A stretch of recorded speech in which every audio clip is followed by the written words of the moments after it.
Tere jälle kõigile, tere tulemast vaatama või kuulama spordi panustamise teemalist saadet Petime, mina nagu ikka Oskar Taimla ja saadet teeme nagu ikka Kristjan Häätero ja Andre Sokoloviga. Tere! Ärme siis täna hakkab ikka sissejuhatust tegema, meil on külaline ootamas, me täna hakkame põrinatest rääkima. Kristjan on kindlasti väga elevil, F1 hooaeg, sinu võib öelda lemmiksport või? No viimased hooajad on nii, või eelmine hooaeg oli nii põnev, et ma selle hooaja eel olen küll väga elevil, jah.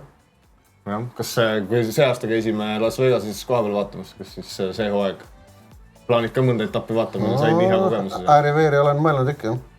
Aga okei, ärme siis pikalt joruta siin sissejuhatuses nii palju siis kõigile veel meeldetuletuseks, et meie sponsor Coolbet on pannud välja, nagu tavaks saanud, ühele meie vaatajale 500 eurot Coolbeti kontole, selleks, et selles loosis osaleda, te kõik teate, mida tegema peate, minge Discordi, otsige üles Coolbetime kanal, postitage sinna oma Coolbeti panus ja seda saate teha veel järgmised 21 minutit, 18.30 läheb see loosis osalemine lukku, nii et kasutage seda võimalust ja meie kasutame siis võimalust kutsuda üks F1 spetsialist stuudiosse.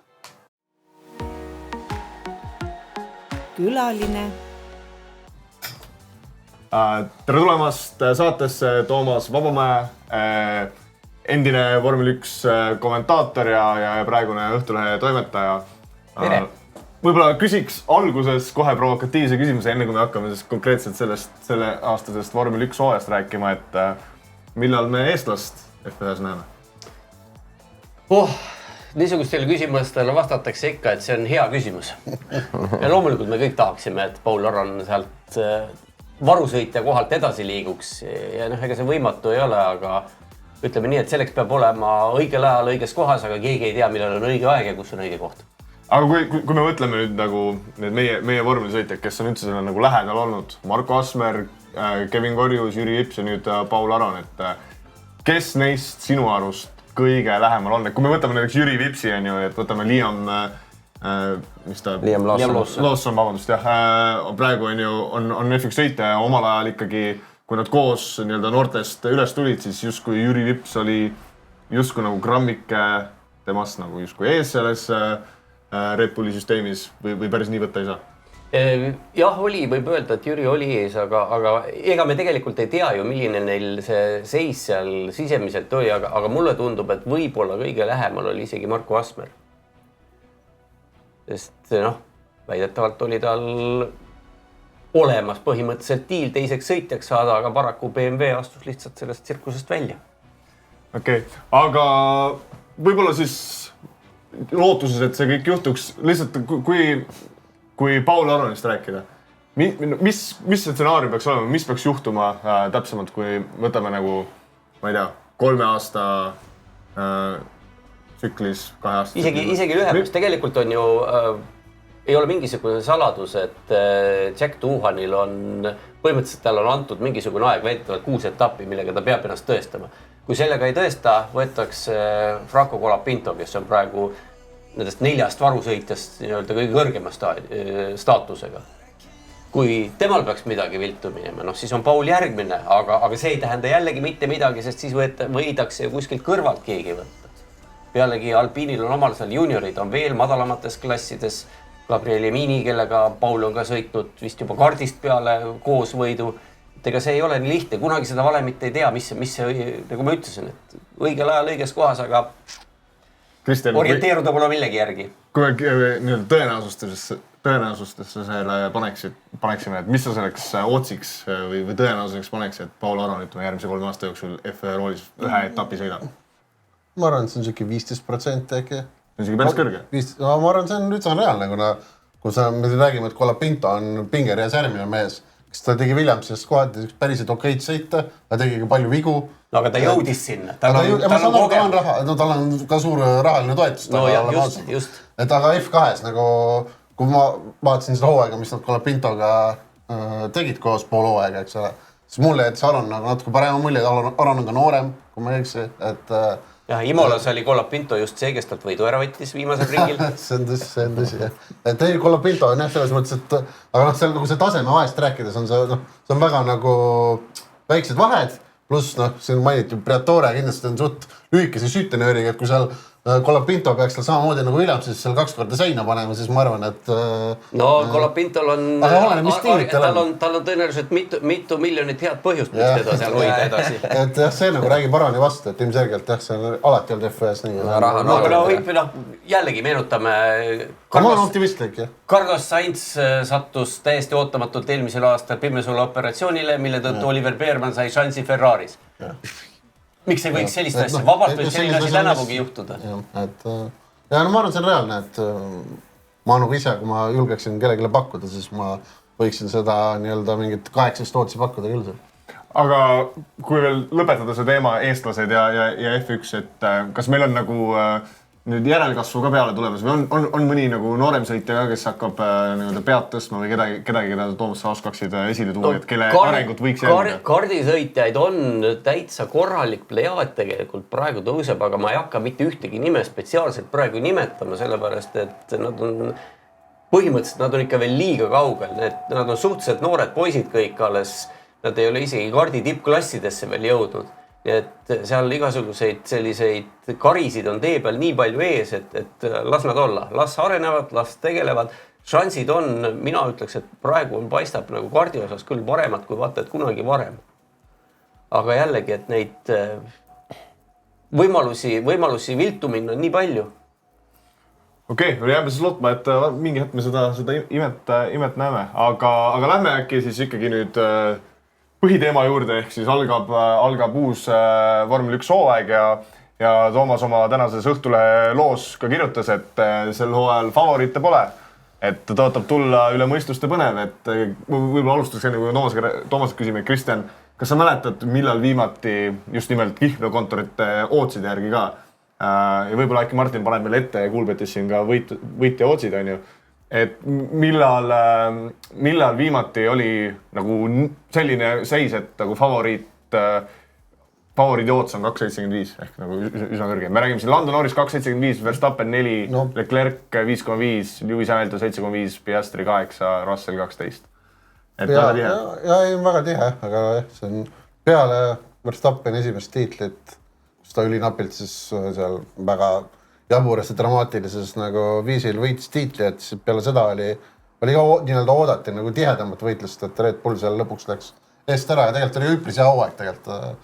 Et jäin hooaega, siis oodati veel tihedamat, et selles mõttes see viimased aastad on nagu minu silmis seda nagu põnevust tagasi toonud, mis siin oli siin mõningate Mercedes aastate jooksul nagu puudus ja kahjuks ka siin see üle-eelmine hooaeg läks nii, nagu ta läks, aga loodetavasti me oleme nüüd tagasi ja ma ei näe, et siin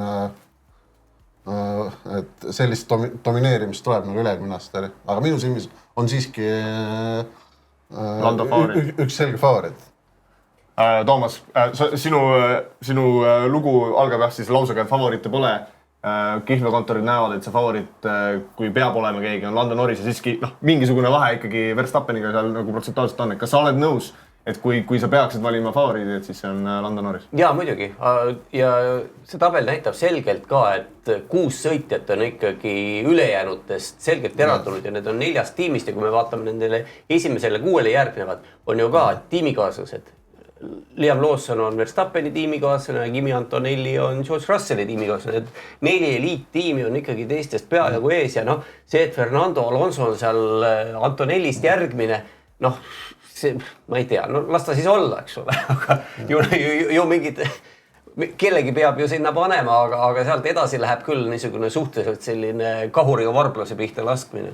Nojah, ei, sellisel turul, kus nagu reaalselt neil polegi nagu väga võimalus, siis väga ei ole vahet, et siin on nagu küll mingid vahet sees, aga protsentides on see tegelikult nagu 0,1 versus 0,2 nii-öelda, et see või isegi veel väiksemad numbrid, et aga siin ilmselgelt fookus on siin, ongi siis top 6 meestel.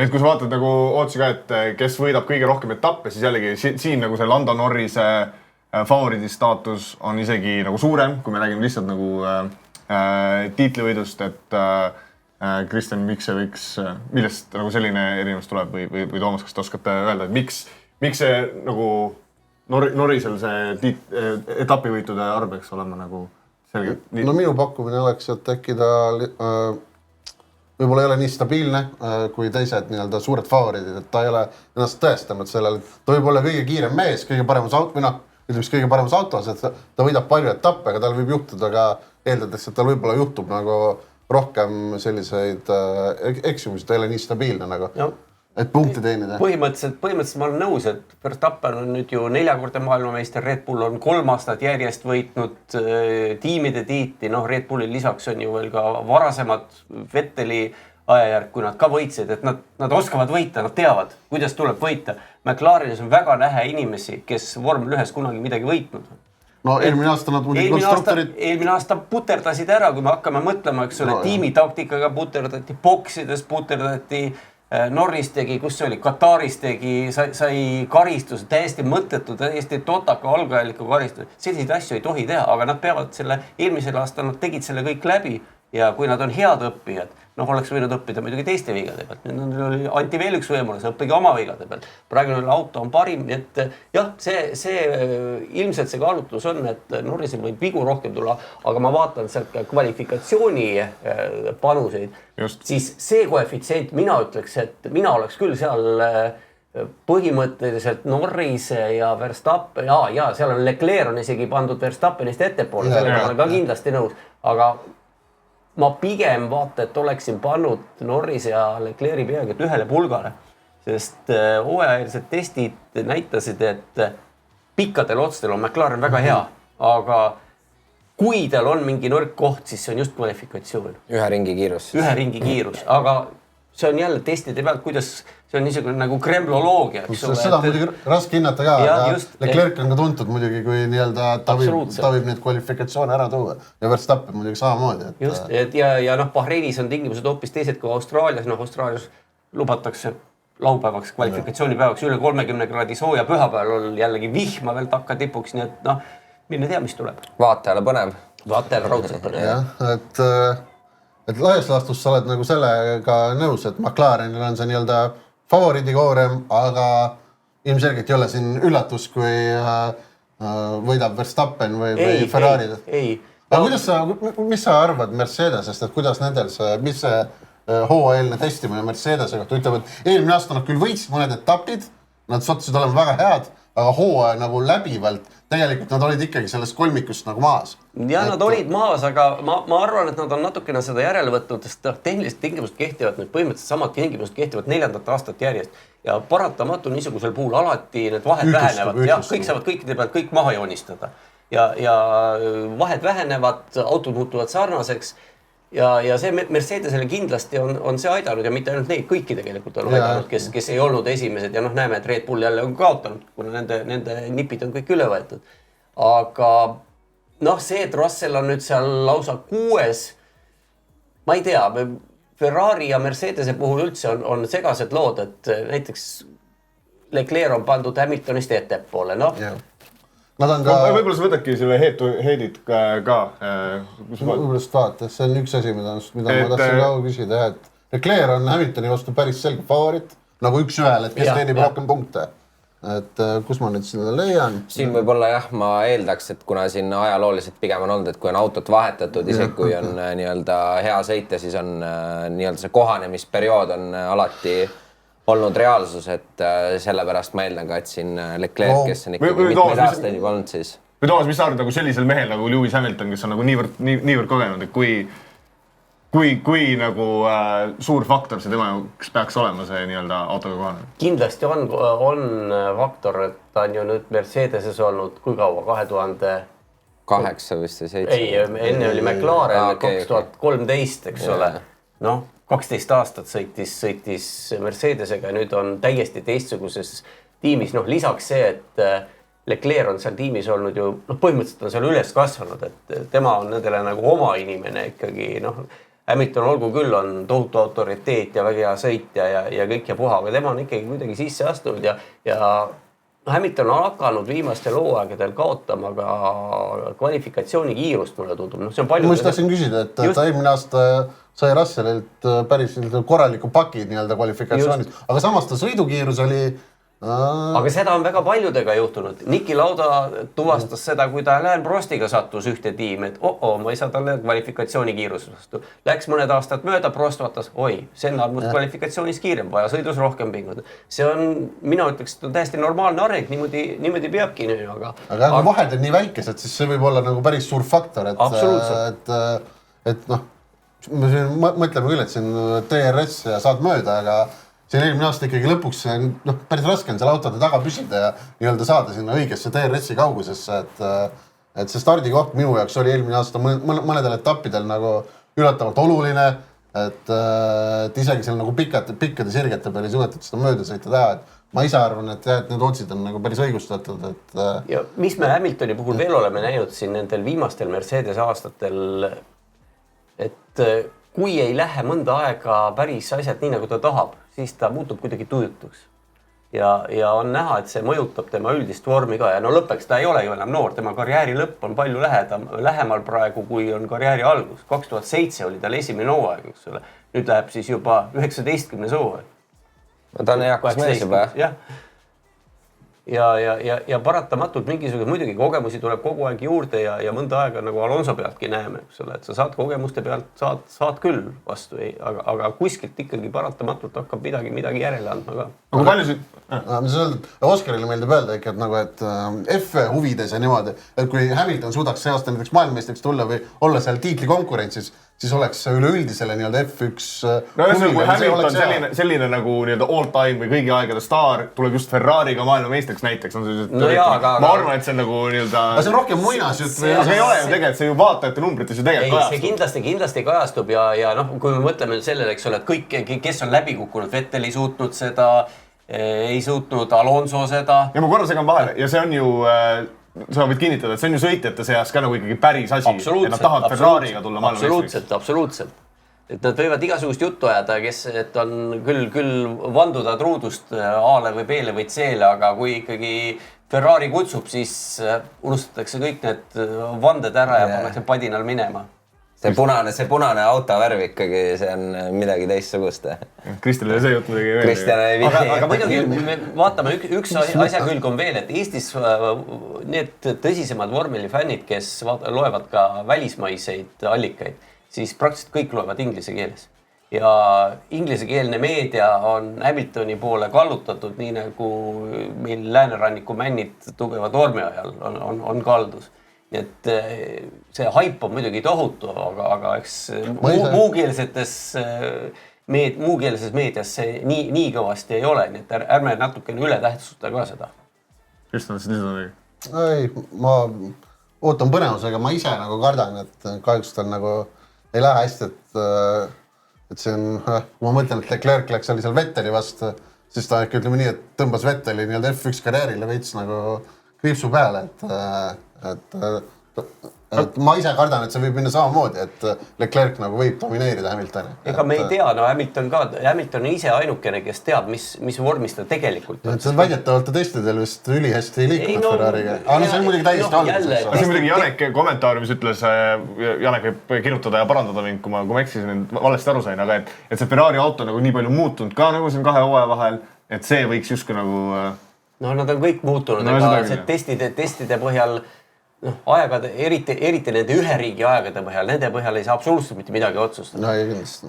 Et korralik pilt ikkagi saadakse siis, kui analüüsitakse põhjalikult, see nõuab eelteadmisi ja kõik, et seal spetsialistid on seda teinud ja need on tõelised spetsialistid, ma kujutan ette maailmas umbes 10, kes suudavad sellist analüüsi teha väljaspool meeskondi endid. Ja nende arvamused ka, see nähakse ju, mismoodi autorajal käitub. Kui sõitja peab ikkagi seal kurvist väljudes, peab kogu aeg seal rooliga saagima edasi-tagasi, siis on selge, et sellel autol on teel püsivusega probleeme. Sõitja ei suuda seda võimsust sinna teele maha panna nii, nagu ta tahaks või mingisugusel muud või pidurdamisel või kurvi sisse keeramisel. Kõik see on inimesed, kes oskavad vaadata, oskavad seda öelda, et mis neil autodel viga võib olla ja kõik need, kuidas seda nüüd kuidagi arvuliselt sinna mingitesse valemitesse või kalkulatsioonidesse pannavad, seda ma ei tea, aga põhimõtteliselt jah, ei olnud väga hea see Ferrari auto, aga see oli test. See oligi üks rada, üks test. Just ühed olud. McLaren ka eelmine aasta ju alustas väga kohmakalt. Ja üle-eelmine aasta nad olid seal täitsa põhjasooa alguses, et päris kiired muutused on siin viimastel aastatel nagu teemaks olnud läbi hooaja ka. No tänavu on natukene teine seis, on kaks sellist reeglite muutuse teemat on. Esiteks on see, et painduvad esi- ja tagatiivad on olnud juba jutuaine kuskil eelmise aasta algusest peale. Ja nüüd FIA kehtestab, õigemini ei kehtestanud veel, vaid tegi reeglite muudatuse, aga see hakkab kehtima alles 9. etapist ehk kolmandiku hooajaga sõidetakse. Ta võib siis vähem painduda. Ja just, ja Hispaania Grand Prix'st alates võivad tiivad vähem painduda. Aga see küsimus on ka see, et kuidas nad nagu mõõdavad seda painduvust keset sõitu. Sest et nad ju teevad seda ju sõidu väliselt. Teles on näha, eks ole, seal põhimõtteliselt on näha ja siis seal on teatud testiprotseduurid on, kuidas seda mõõdetakse, eks ole. See ongi, kõik on niisugune, see on sõnastamise ja kogu aeg käib selline võitlus, eks ole, et sa sõnastad ühtemoodi, aga tiimides on sul 1000 inimest, kes mõtlevad, kuidas nüüd sellest sõnastusest mööda ei. Proovitakse laveerida ka. Jaa, absoluutselt, see on mängu osa, see on lahutamatu osa sellest asjast.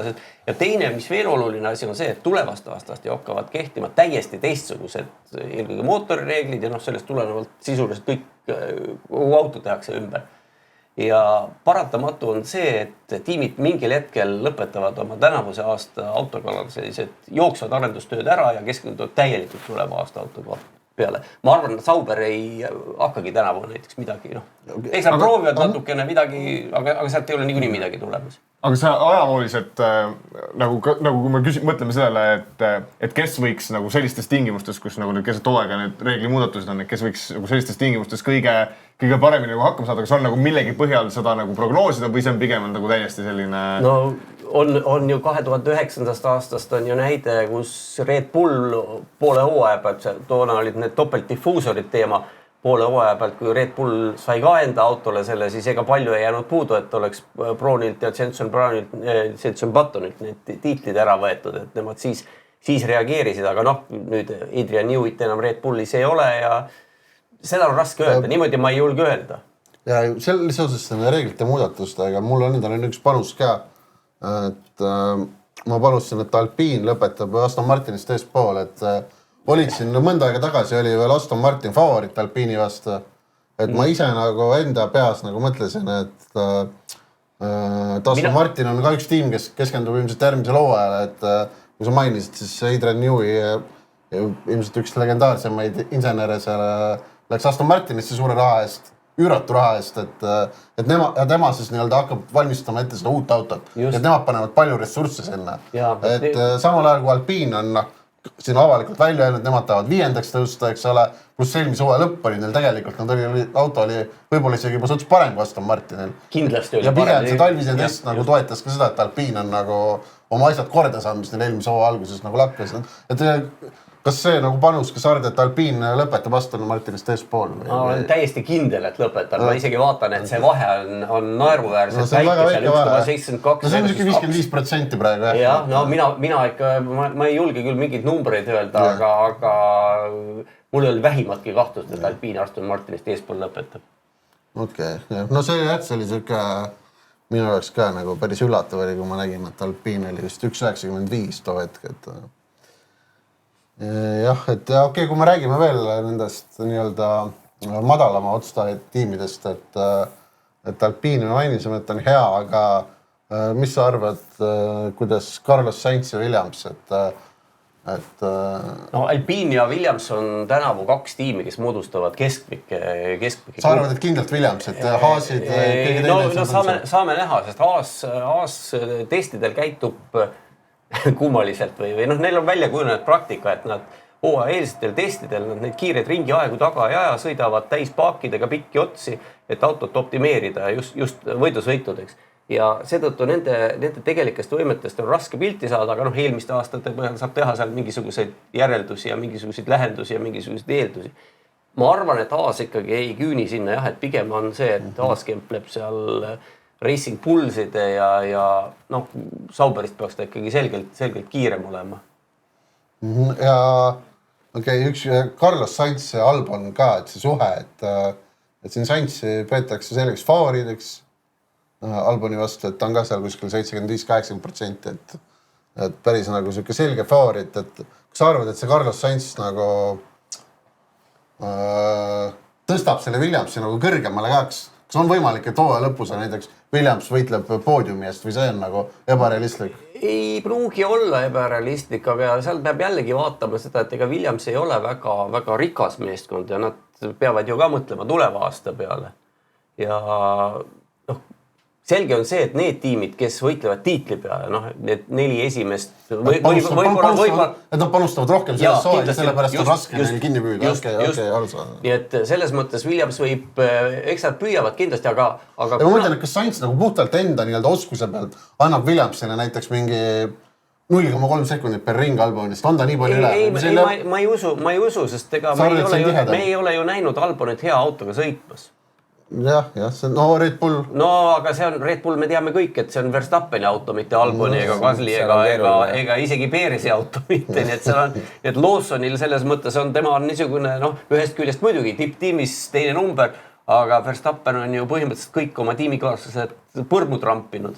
Okei, et kuidas sa siis äkki, kas sul on mingi arvamus selle kohta, et see Lawson minu jaoks on väga üllatav välik, et Perez nagu laias laastus on nendest viimaste aastate meeskonnakaaslastest ikkagi parimalt, võrreldes ütleme Gasly Alboni. Jätame eelmise aasta välja, see oli üks korralik nagu õnnetus. Aga Perez oli hea siis, kui auto oli ülejärnutest oli peajagu üle. No seda küll, aga ta vahe Verstappeniga ka nagu veits ikkagi kasvas eelmine hooaeg. Ja kindlasti. Muidugi see paistab väliselt rohkem silma, kui ta teised jõuavad järgi, siis ta ei ole enam 4, vaid on 10, 15. Aga ma mõtlen, kuidas Lawson nende eelmiste sõitjatega võrreldes, et kas sa arvad, et ta saab paremini hakkama või see läheb nii nagu... Nad on ju kõik olnud nootust andnud, kui nad sinna on läinud. Peres oli natuke teises toopel. Absoluutselt. Käsli, Albon, Peres. Võib öelda, et nad on ennast uuesti üles töötanud. Aga ma mõtlen, et kas sa arvad, et Lawson püsib seal näiteks 2 hooaega või kuidas see läheb? Mis sa tema nagu profiilist arvad? Väga raske on öelda, Red Bullis need asjad käivad teinekord väga kiiresti ja ootamatuid teid pidi. Samas kui ma mõtlen, et kui nad Lawsoni peaksid nüüd kiiresti üle parda viskama, siis keda on asemele võttes, peaks hakkama jälle väljast otsima või uuesti Ricciardo võtma või sa peab alati nagu vaatama seda, et mis võiks parem olla. Ja ega neil seal oma noorte sõitjate hulgast ei ole ka praegu nagu järgmisi niisugusi väga eredaid tähti võtta, nii et seda peab ka alati, aga vaata, mina oleks väga äraootaval seisukohal, meil siin need koefitsiendid näitavad ka, et ega Lawsonist väga suurt midagi ei... ma võtsin esimese etapi, need on nüüd nii-öelda Austraalia GP koefitsiendid, et jah, siin Lawsonist ta on Antonellist tagapool, et... See ongi huvitav head-to-head ongi nagu Lawson versus Antonelli, et... Ma olen nagu natukene üllatanud, et... Ma viimaks Mersu on nagu selline veits mustabune, et...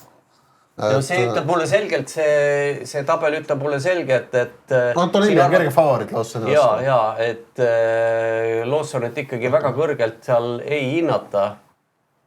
Aga sa võtad just Antonelli versus Lawson nagu enda peas, kas sa... On see nagu siis...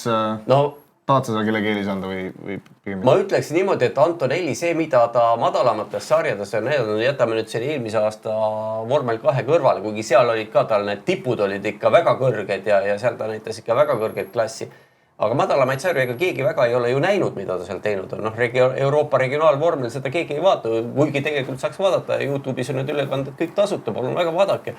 Aga inimesed seda ei vaata, välja arvatud väga suured fännid. Välja arvatud teie üksi Eestist.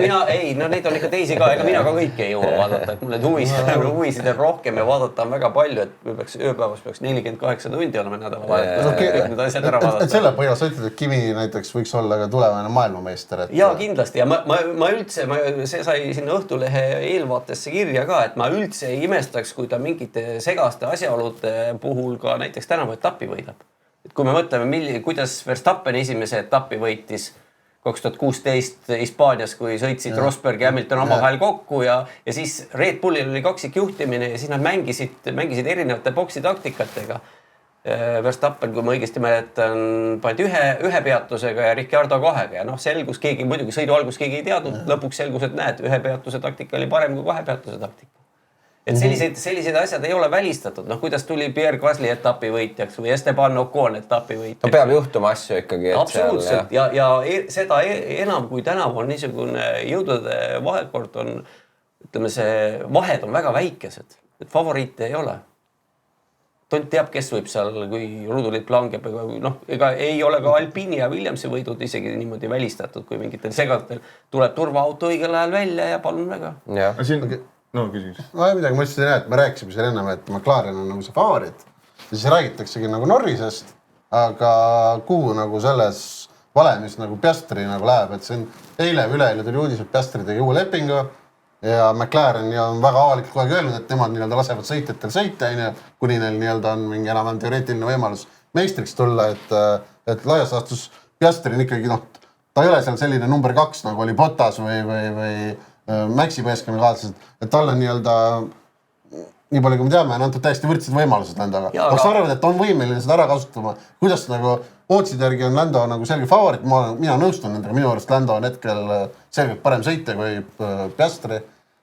Aga ma ise vaatasin mõned päevad tagasi Drive to Survive'i ja sealt käis läbi mitu repliiki, et Oscar on nagu talendikam ja Oscar on väga kiire ja et mis sina nagu arvad sellest, kas Oscar on reaalne see aasta Landot edestada? Ja ma teen vahele remargi lihtsalt, et Coolbeti hinnangul siis Piastri võitude arv sellel hooajal võiks olla siis 3,5 võitu on siis nii-öelda liiniks pandud, et Piastrile.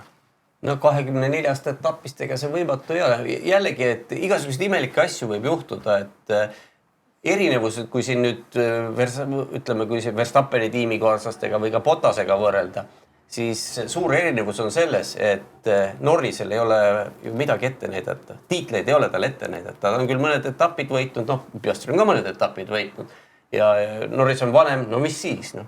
Et seal ei ole sellist suurt... Aga no ütleme, Verstappen isegi esimese tiitli aastal ikkagi, ta oli juba enne hooaega, oli juba, no sellest, nad olid all in Verstappeniga. Jah, Piastri võib-olla ei ole nii suur talent kui Verstappen, kuigi noh, ega me ei tea, tal ei ole ka nüüd... Ma mõtlen võrreldes Landoga nagu, et kui me räägime kiirusest, et kas tal on nagu see kiirus olemas, et... Kvalifikatsiooni kiirus on tal kindlasti olemas, aga mida me nägime eelmine aasta, nägime seda, et sõitudes ta kippus maha jääma, et kas ta ei oska rehvidega nii hästi. Mulle selline mulje. Just, aga fakt on ka see, et ei maksa arvata, et ta ei tööta sellega.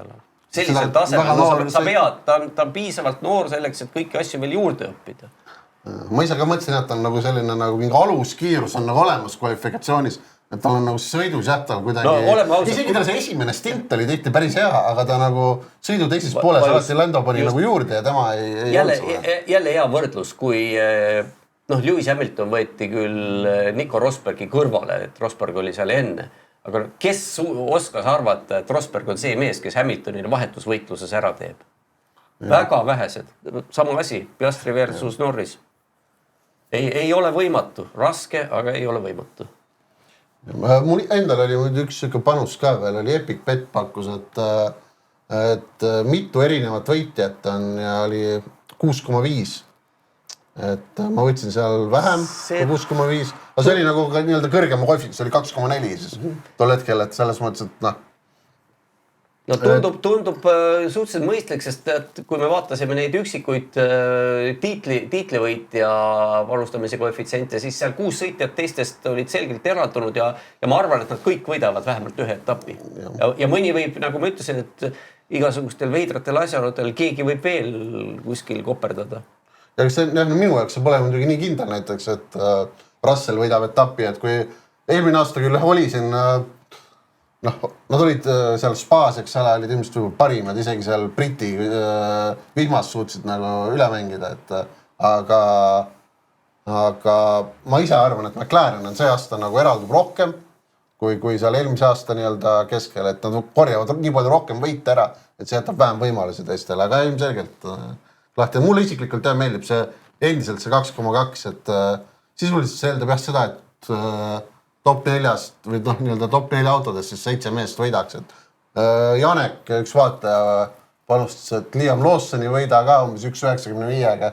See oli ka nagu väga hea panus, et see on ka sellega seotud, et ma isiklikult nagu Lawsonil no väga keeruline näha seda võimalust võita, et ma saan aru, et nagu Verstappeniga võib ka asju juhtuda ja niimoodi, aga laias laastus see peaks kõikidega juhtuma, mitte ainult Verstappeniga. Seal on veel, aga ma mõtlengi, et kui satub näiteks, et Red Bull on väga hea kuskil rajal, siis ta peab veel lisaks Verstappenit võitma, mis on nagu raske, et tähed peavad joonduma täpselt õigesti, siis ütleb, et võimatu ei ole. Aga põhiliselt, kui sult küsida, et kas Lawson võidab ühe etapi või mitte, sa pead vastama jah või ei, siis sa pigem ütlen ei.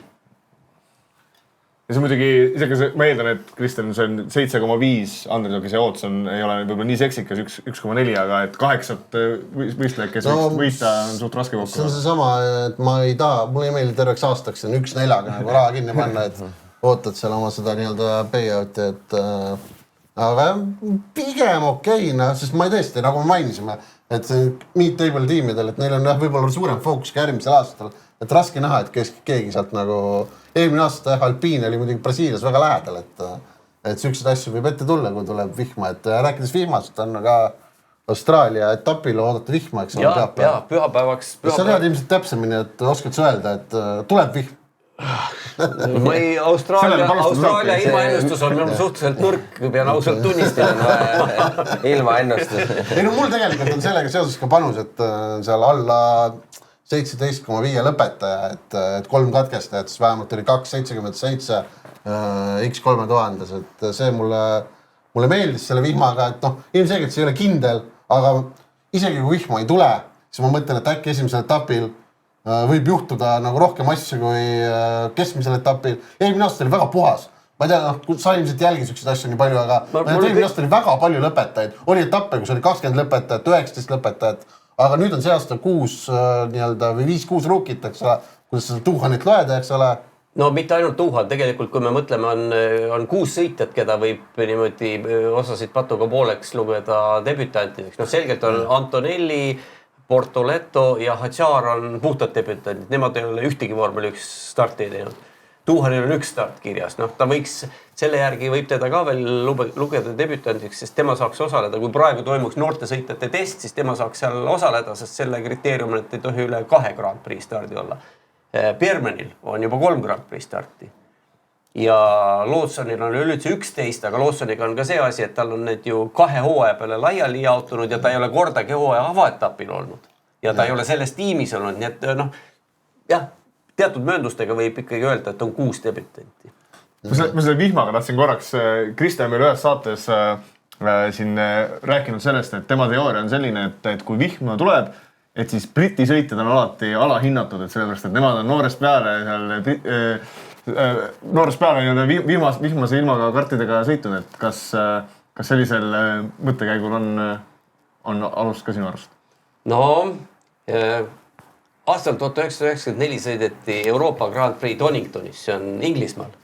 Kes seal tegi kõigi aegade kõige surematuma vihmasõidu? See oli Ayrton Senna, kes on juhuslikult Brasiiliast. 93, vabandust, mitte 94. Džunglis ka sajab vihma. Brasiilias sajab ka vihma, seal sajab, ma arvan, rohkem kui Inglismaal, tihedamini ja veekiht on maas paksem. See ei ole ilmselgelt täis tõde, eks ole? Ei. Vihma või Jaapanis. Jaapanis on väga palju vihmast aega, seal on tohutult palju vihmasõite sõidetakse. Yuki Tsunoda võiks siis olla vihmageenius, täpselt samamoodi või ma ei tea, kes meil siin kust maadest veel on, kus vihma sajab. Kui ei tule just kuskilt, ma ei tea, Marokost võib-olla, siis võib raskusi tekkida. Okei, tahtsid veel, Kristjan, midagi? Ma lõpetuseks võib-olla küsiksin siis seda, et kellele sa ise kõige rohkem pöialt hoiad? Ma ei hoia kellelegi pöialt. Ma ei ole aastaid hoitud. See on ajakirjaniku vastus. Vahepeal seal kommentaaris oli tuntavalt. Ma võin teile öelda, Jean Alesi oli minu viimane lemmik, kellele ma 90. aastate esimesel poolel pöialt hoidsin, siis ma ei olnud veel ajakirjanik. See oli meil ka lemmik. Aga siis kui ta oli Benettonis äkki Schumacher? Ta oli hiljem oli Benettonis, jah, ta oli Ferraris, ta alustas Tyrrellis, siis oli Ferraris, siis oli Benettonis, siis ta käis seal suurema kui tiime kõik lõpuks läbi. Ja siis võib-olla üks asi veel, mis ma tahtsin korraks arutada, on see, et kas mul on õnnestunud siis koha peal vormilit vaatamas käia nii-öelda vorm 1 siis umbes 20 aastase vahega, kas, ma ei tea, kui palju sul... Ma pole kordagi koha peal käinud. Ei olegi, okei, siis ma ei saa seda aga lihtsalt, et... Küsida võid ikka, aga eks ma mõtlen vastuse välja.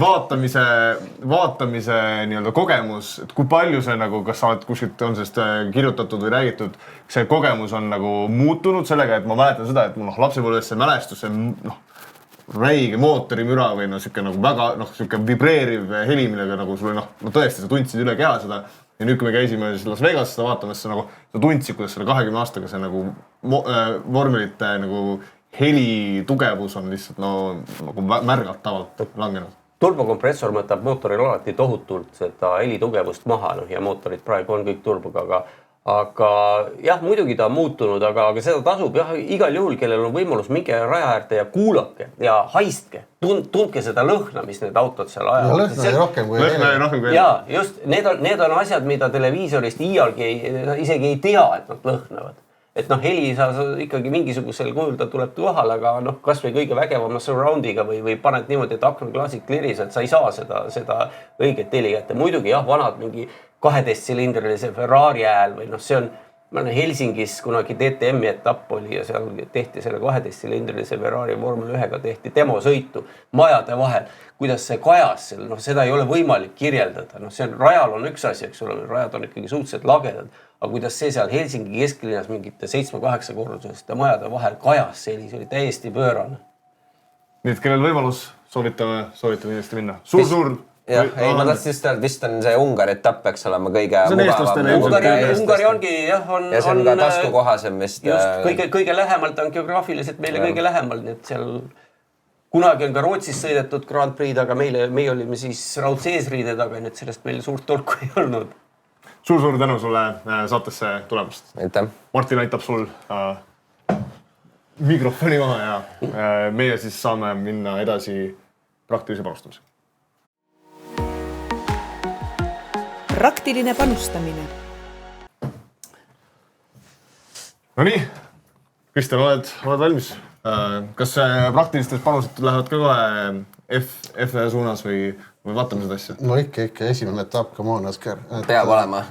See on topeltsteike. Ilmselgelt ennustajana see vihmaennustus on päris tüütu, kuna sa ei tea, mida sa ennustad lõpuks, et... Kas sa pead veel ennustama seda protsenti? Ja, sa pead nagu topelt ennustama, aga mul on oma ideed sellega seoses, et kuna see vihm hetkel 100% kindel ei ole, siis ma oma need vihmapanused kavatsen jätta peale kvalifikatsiooni.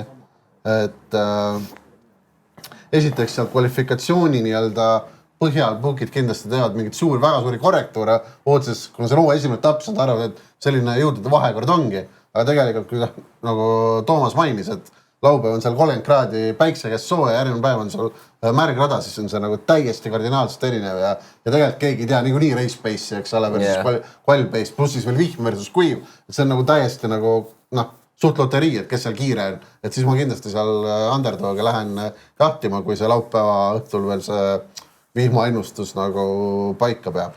Okei, võib-olla Martin paneb meile ekraani ette ka, et siis ma ei tea, teegi siin vormeli, meil on vale asi tuli ette. Siin Martin paneb konspektid paika, vist kohe äkki. Aga sa võid võib-olla nii ka, Kristjan, siis jutuga toetada. No me oleme ju... Jutuga toetanud tükk aega. Austraalia GP nagu meil oli juba lahti siin, et ma siit kaugemale ei lähegi, et nuputan ja mul oli üks plaan, aga Toomas natukene hirmutas ära sellega, et McLareni see üks lap pace võib-olla pole nii hea, et Aga sa ei karda? Hirmus ei saa elada? Aastades nüüd ma ei teagi, mida ma täpselt palustan, et... Kas sa tahad mõelda ja anname Andrile võimaluse? Anname Andrile võimaluse. No lähme minule tegelikult, kui ma F1 peaks panema, siis ma ikkagi petiks Charlesi kvalifikatsiooni võidule. See on kindel asi, seal ei ole nagu mõtet mõelda, aga läheks ikka Eesti jalka juurde. Ei, ma tahtsin ise Eesti jalkat panna täna. Pärast on sama asi. Pärast on sama asi, jah. Aga ma läheks Eesti jalka juurde. Ära Harju mängule mine, ma hoiatan. Ei, rahu.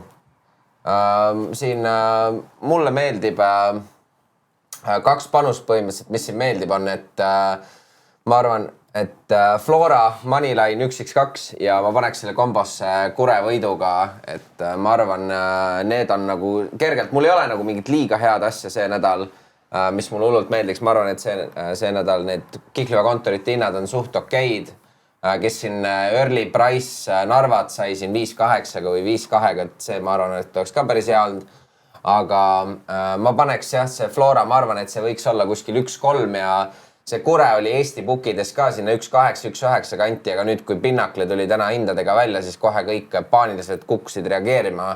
Aga ma arvan, et Kuressaare on väga südika mulje jätnud ja ma teen sellise väikse kombo, sest et elus on kõik toredam, kui sa võtad seda kombos ja panen enda 150 sinna. Läheb läbi või? No vast läheb.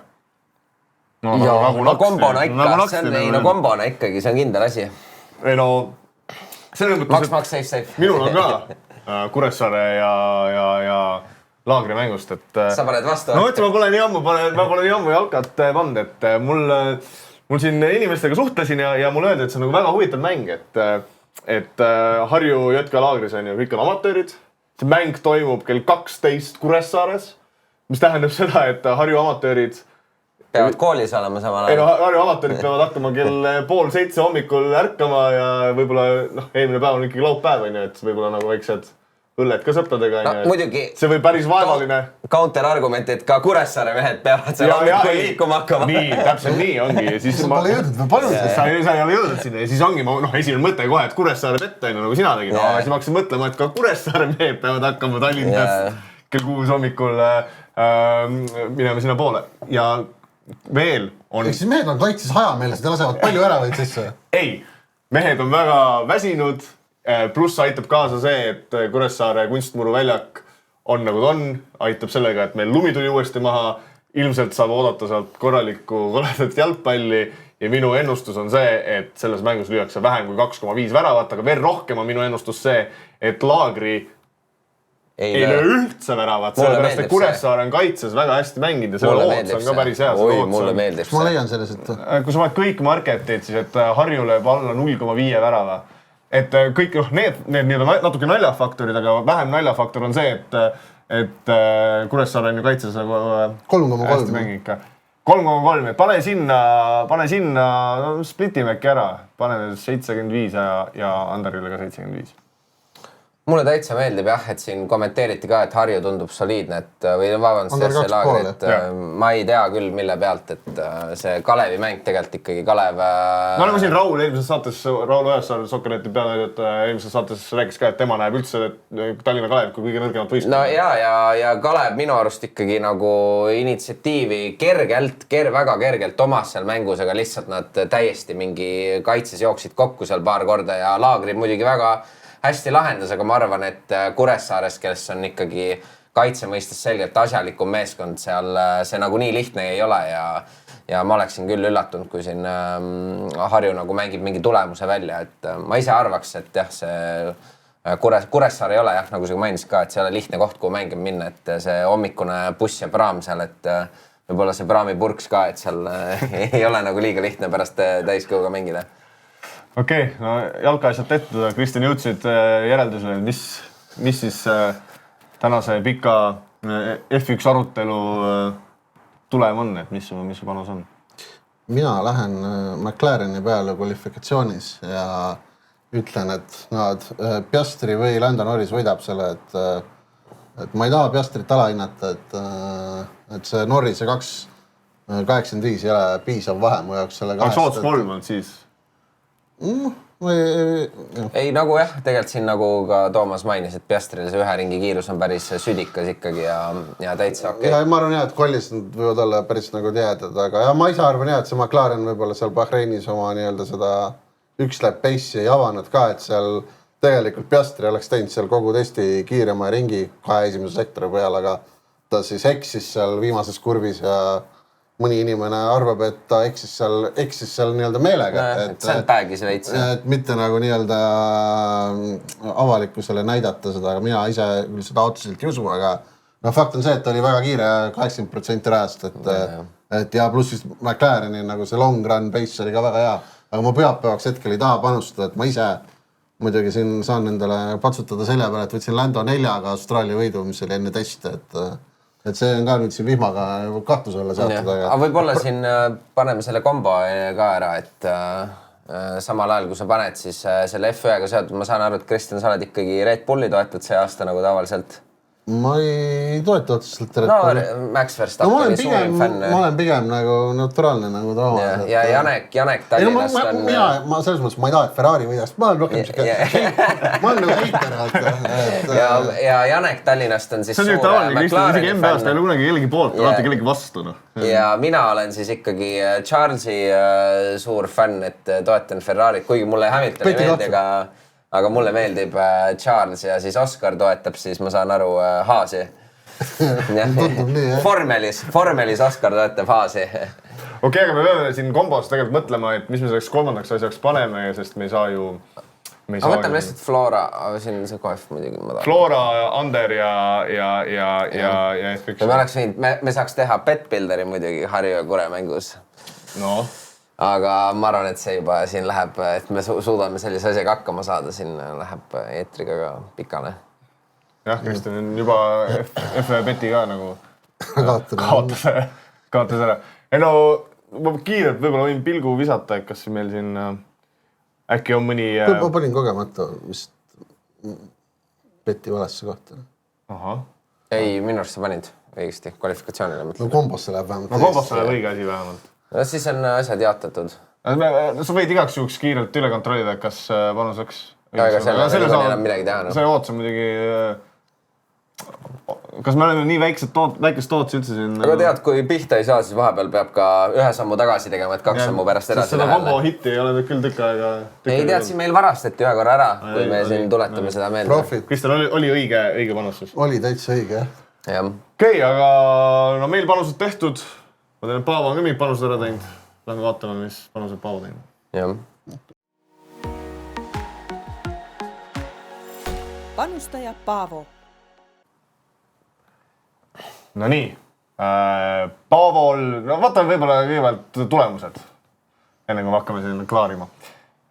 Paavo läks hoogu, pani koguni 4 NBA player props panust, millest 3 läks pihta ja Roy on jälle seal kuskil 100% juures, et Paavo paneb, igavesti uhkelt paneb.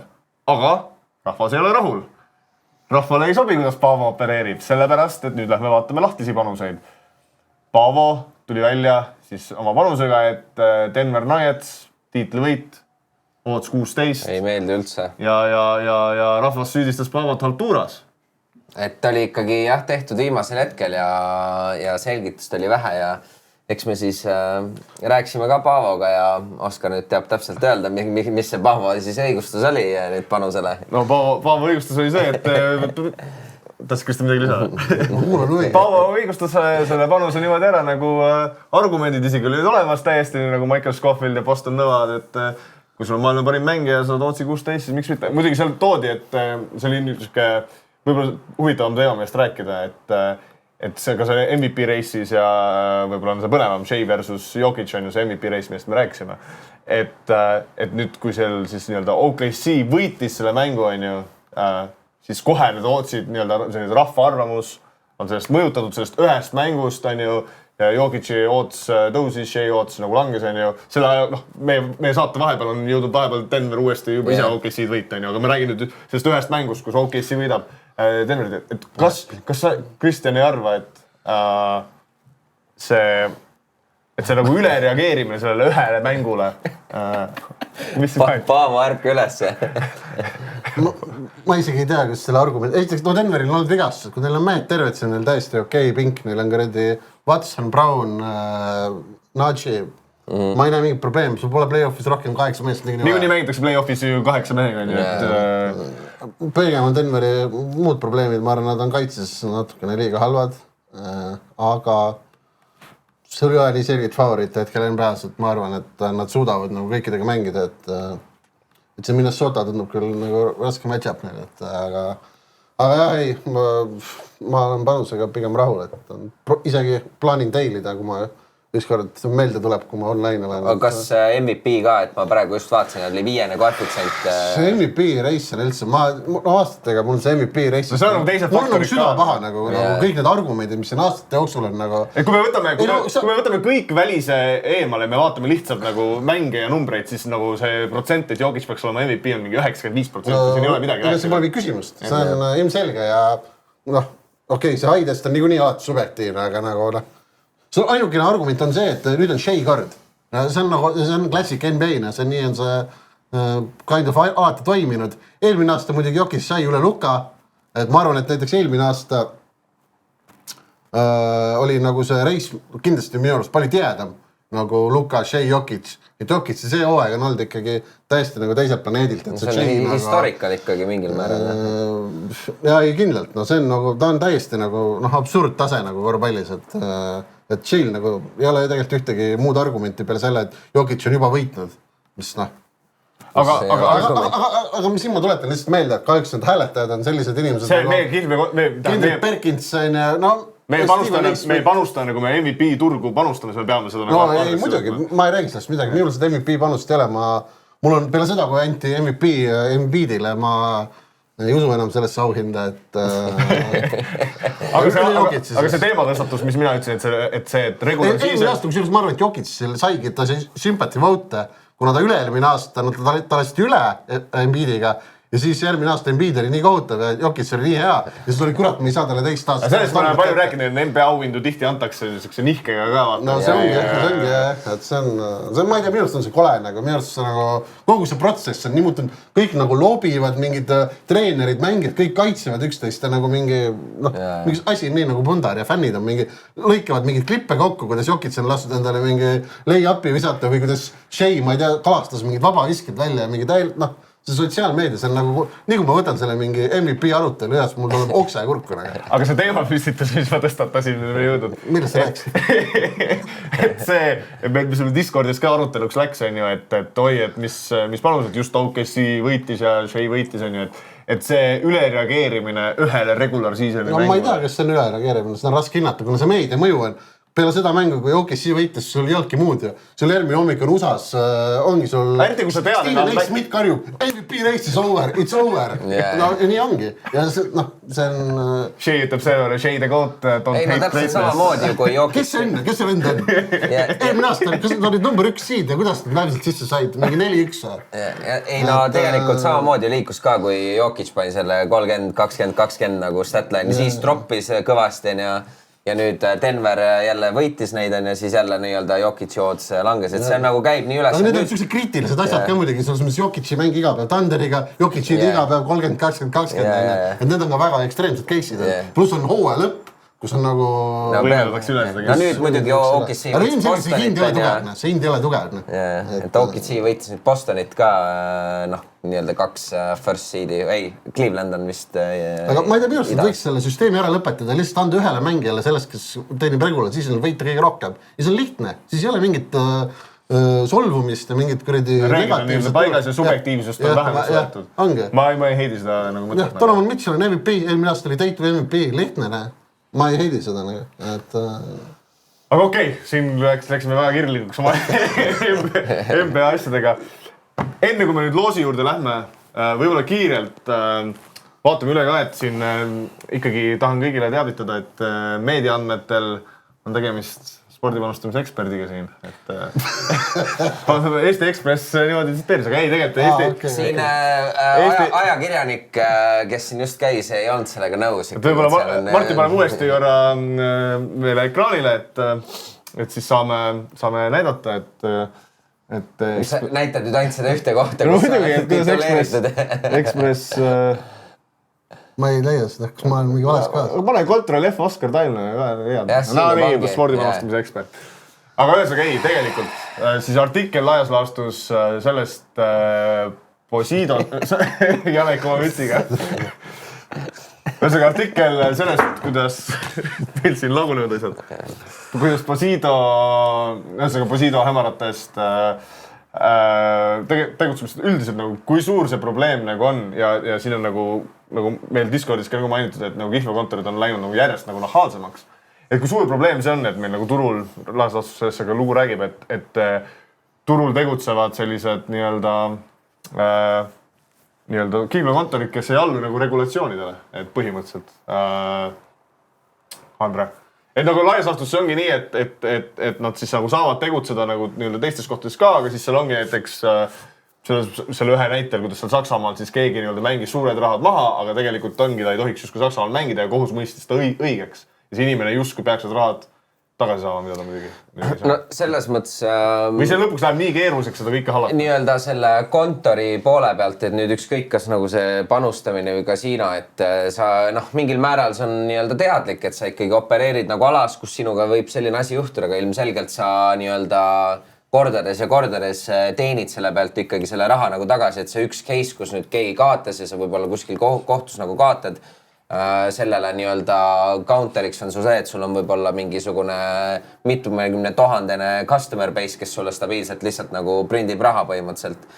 Et see nagu tänapäeval ei ole mingi nagu nii-öelda asi, et siin minnakse põhimõtteliselt igale poole, kuhu võimalik, tehakse hullult palju neid nagu brände lihtsalt nagu selle jaoks, et hoomata nagu võimalikult palju nii-öelda kasiinos ja spordipanustamis mõlemas, et sul võib sama klient nii-öelda mitmes nagu kohas mängida, kuigi nad kõik nagu sina omad kõik on, et nüüd siin ongi Eestis sul võib olla nii-öelda sama omanikuga mingi, ma ei tea, 10 erinevat brändi, Posido näitel on seal mingi, ma ei tea, mitu on ja, et aga need regulaatorid selles mõttes, et ma ei ole nüüd nii kindel, kui nagu lihtne või raske seda teha on, et Eestis on, ma ütleks, et võrdlemisi pehme see, et see regulaator ei ole nagu hullult range kihlveokontoritega, mõnes teises regioonis on nagu nii-öelda hoitakse seda kätt palju rohkem pulsil, et eks see selline nagu kassihiire mäng veits nagu võib-olla isegi, kui me räägime mingist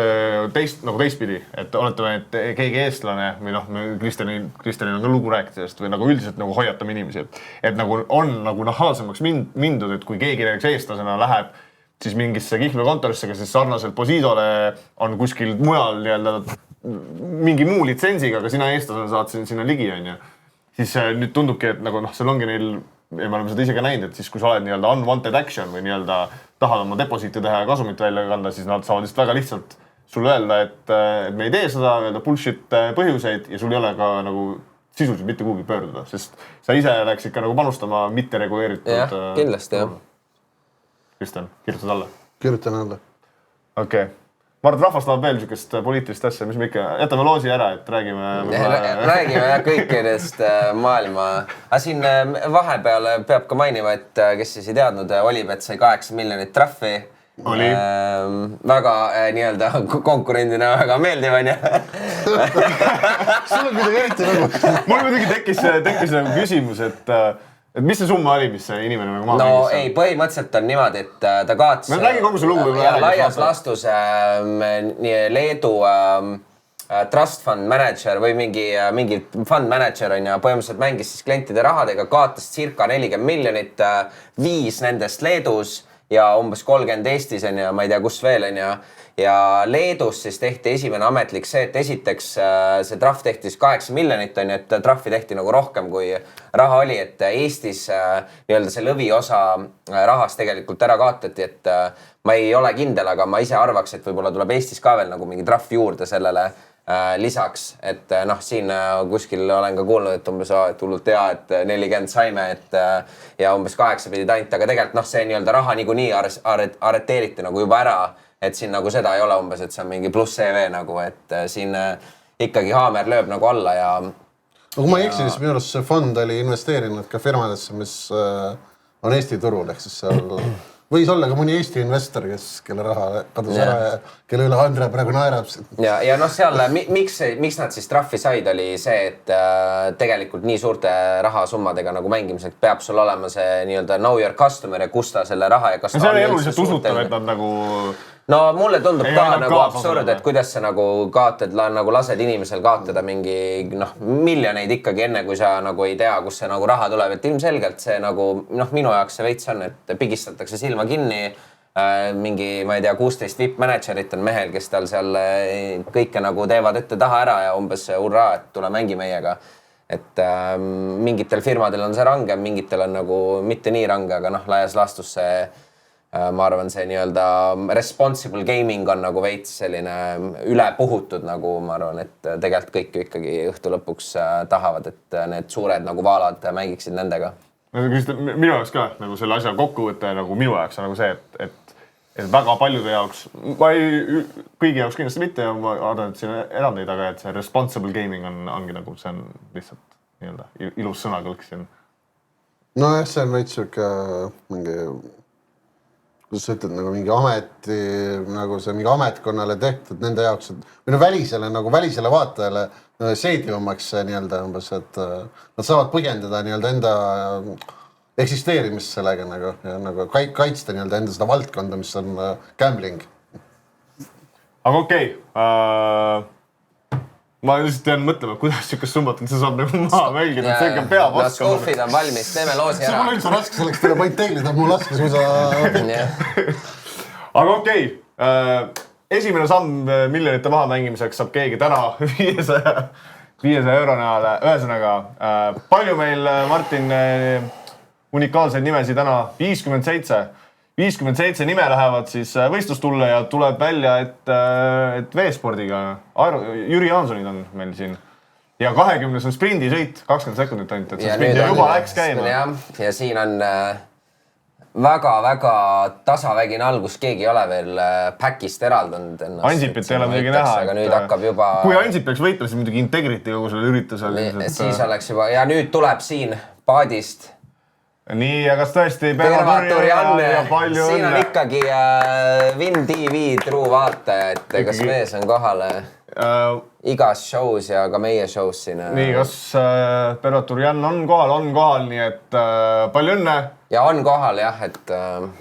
5 sotti nagu naksti leitud, mõne jaoks skämm, mõne jaoks vana hea skämm. Minu oleks uus skämm, aga kõik skämmid on tere teadnud. Kas ma isegi saab midagi? Aga ühesõnaga, palju õnne. Ma arvan, et Pervaturiannile ei ole vaja isegi nüüd selgitada, mida ta tegema peab selle jaoks, et see auhind saada. Küll aga ma tuletan meelde, et... Kas ta kannab ise enda?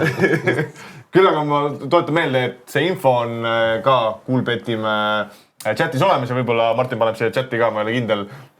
Lihtsalt meelde tuleks, kuidas neid auhindu kätte saada. Meil on 2 auhinda veel anda, nüüd on 2 korda 25 eurot Coolbeti raha siis meie lemmik selgitustele sellest nädalast, et kes võtab enda peale?